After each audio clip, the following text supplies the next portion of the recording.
Hello friends, ओम नमः शिवाय।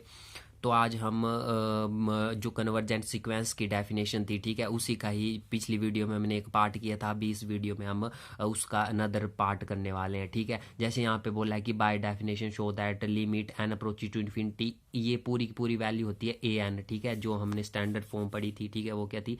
Limit N approaches to infinity A N equal to L.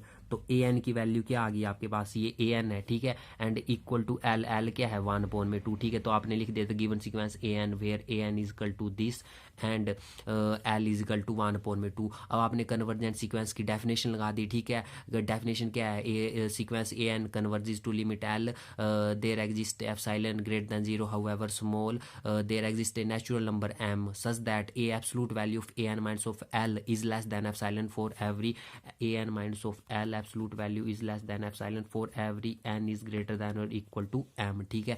तो a n l की value put की हमने, is less than epsilon for every n is greater than or equal to m, ठीक है।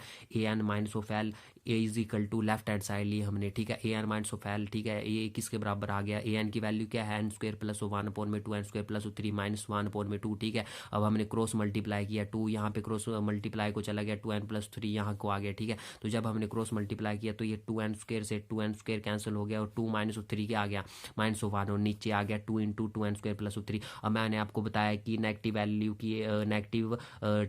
की absolute value जो होती है वो पॉजिटिव होती है। That's why is equal to 1 लिखा हमने यहाँ पे, अपॉन में 2 square 2 into 2n square plus 3 आ गया, ठीक है। अब याद रखियो, ठीक है, कि ये जो है ना 2n स्क्वायर प्लस 3, ठीक है, ये आप बन गया आपका 1/4n स्क्वायर प्लस 6, ठीक है। 2 अंदर मल्टीप्लाई हो गया, ठीक है। अब हमेशा याद रखियो ये जो 4n स्क्वायर प्लस 6 है ना, ये हमेशा ग्रेटर होगा 4n स्क्वायर से। क्यों होगा? क्योंकि जैसे ये 4n square plus 6 greater than 4n square, दिखती सी बात है कि 4n स्क्वायर में क्या हो रहा है? कुछ ऐड हो रही है चीज़, 6 ऐड हो रहा है, ठीक है।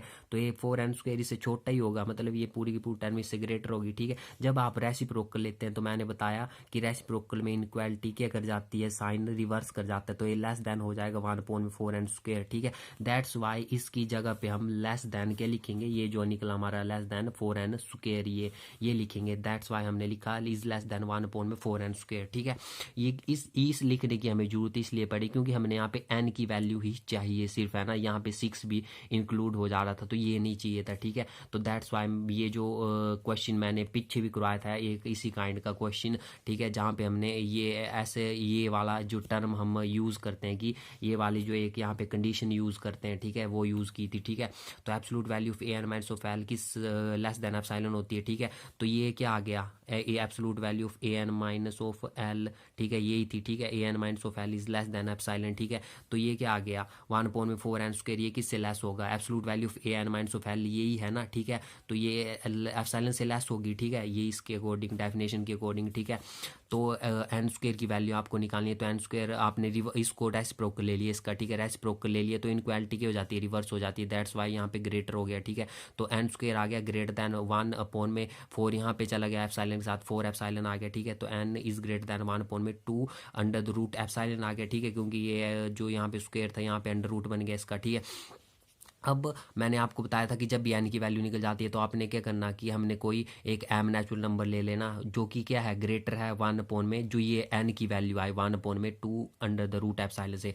दैट्स वाई ये जो पूरी की पूरी सीक्वेंस की डेफिनेशन है, N minus of L is less than epsilon for every N is greater than equal to M, ये क्या कर गई? सीक्वेंस कन्वर्स कर गई इस लिमिट को। तो limit N approaches to infinity, इसका बोलने का ये मतलब कि limit N approaches to infinity A N is equal to L means A N converges to L when N approaches to infinity, ठीक है, ये बोलने का मतलब है, ठीक है। Thank you.